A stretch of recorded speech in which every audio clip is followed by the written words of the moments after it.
Hey, what's up guys? Andy here, and today we're going to be reviewing over High School Prodigies Have It Easy, Even in Another World, Episode 1.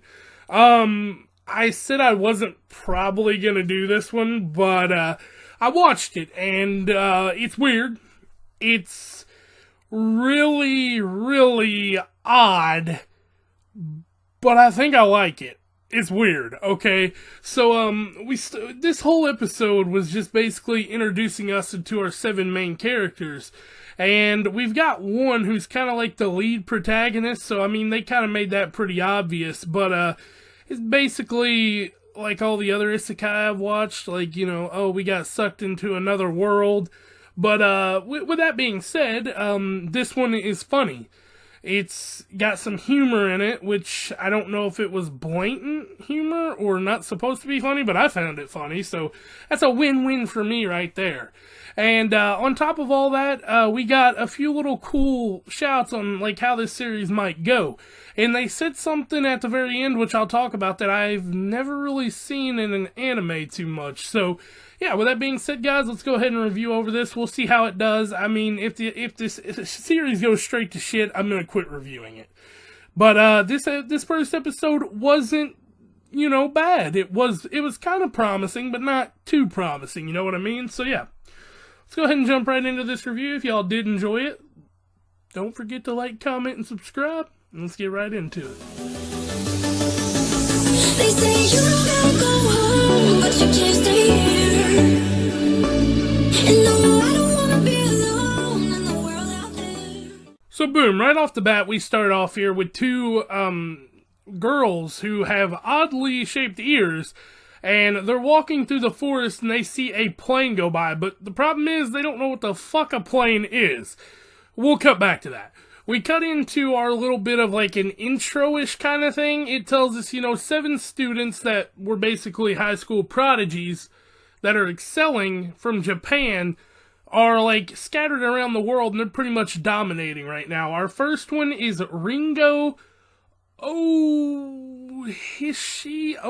I don't know how to say. You know I'm going to butcher these names, guys.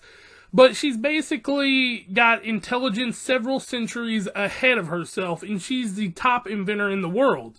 Then we get Ao Ichigo? I'm not positive here, but she is a hero on the battlefield, and she's a samurai. We cut over to a doctor who is Kain Kanzaki, the world's top doctor, despite being in high school, like all of them. And then we cut into what I feel like is going to be my favorite character. He gives me that greed ambition, and this is Masada Sanada, the world's top entrepreneur. Despite being in high school, he has 30% of all world's monetary transactions somewhere along the road in his hands. Then we got Prince Akatsuki, the world's top magician, and he has clairvoyance, telekinesis, and levitation, among many things. He's an illusionist. And then we cut into this. This is Shinobu Saratobi, the world's top journalist. She is a descendant of, listen to this, Sasuke Saratobi, a legendary ninja. Now, if there is a legendary ninja in Japanese history named Sasuke Saratobi, Naruto, you got some explaining to do. But if not, this show's got some explaining to do. But we cut into what I appear is our main character, Tsukasa Mikogami, the world's top politician. He is a prime minister in Japan. And he's a high schooler. I don't think that's how this works, but if y'all get the feel here, it's over the top, which I wasn't sold on at first, but now I kind of like, I like it, you know, it's kind of a weird like, I'm like, okay, I get that. Cutting back over to our main storyline though, they all wake up in this mountain village, and all 7 of them are alive. They were on a plane heading somewhere to do business, apparently. They wake up to the 2 girls, well, one of the 2 girls earlier, and the first one they meet, well, he meets, because the rest of them aren't awake yet, is Lyrule. And she's trying to get him to eat, because he's like, if he don't eat, he's not going to get better. And since he's the first to wake up, he kind of gets a little special treatment, because he was too hurt to eat, so she spit swapped him. I just put my notes here. What the fuck she's feeding him? Laugh out loud. What the fuck is going on here? That's what I was thinking. But then, to save the day, old Winona, the village mayor's wife, I guess, walks in and she's like, oh, did I interrupt something?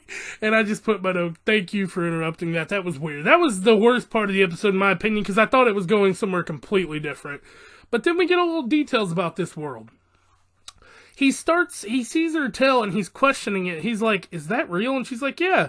I'm a Biuma from Fragard. Tell me how to say that in the comments down below, okay? I'm never going to get that right. Let's just be honest with ourselves. And they're speaking the language Alton.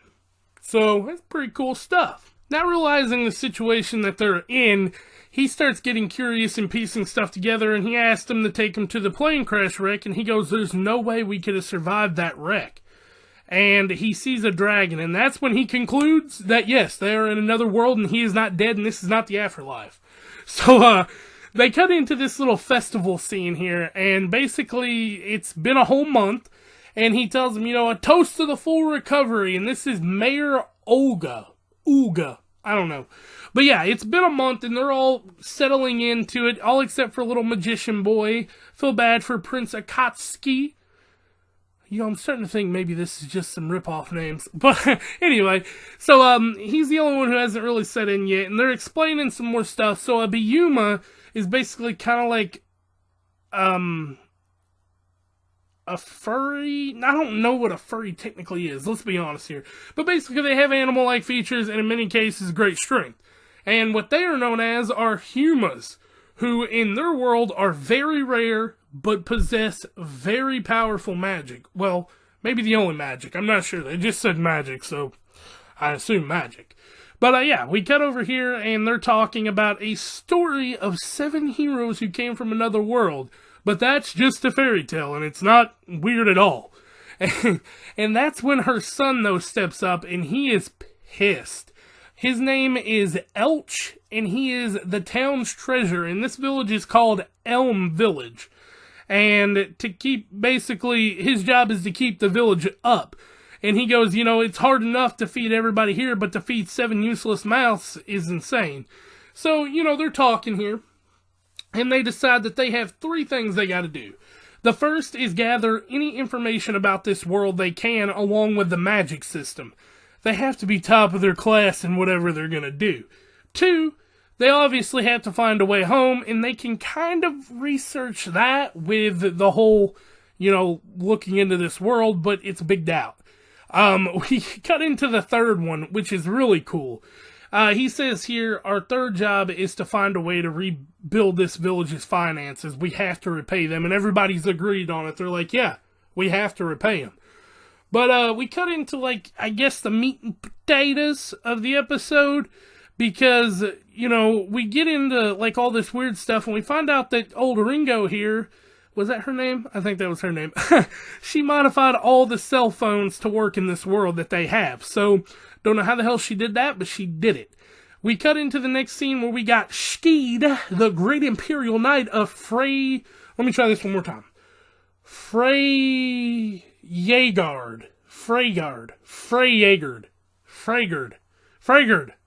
And he basically was telling them, we want the meat and the booze, and we want some hospitality with the titties of y'all.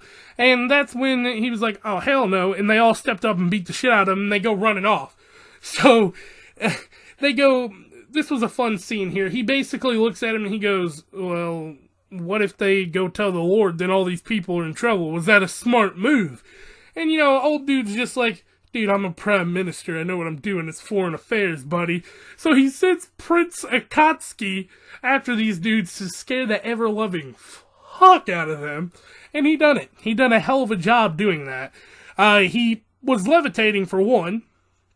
Then, on second, he removed his fucking head and basically told them, I think I'll kill y'all to repay those villagers. And they was like, I won't tell anybody, I promise. He's like, oh, in that case, I'll let you keep your life. But if you ever tell anyone, it's over. Capiche? And this is what I was talking about. they said we can't go all out in this world because if we do, we could end up ruining this world. We just, basically need to get home.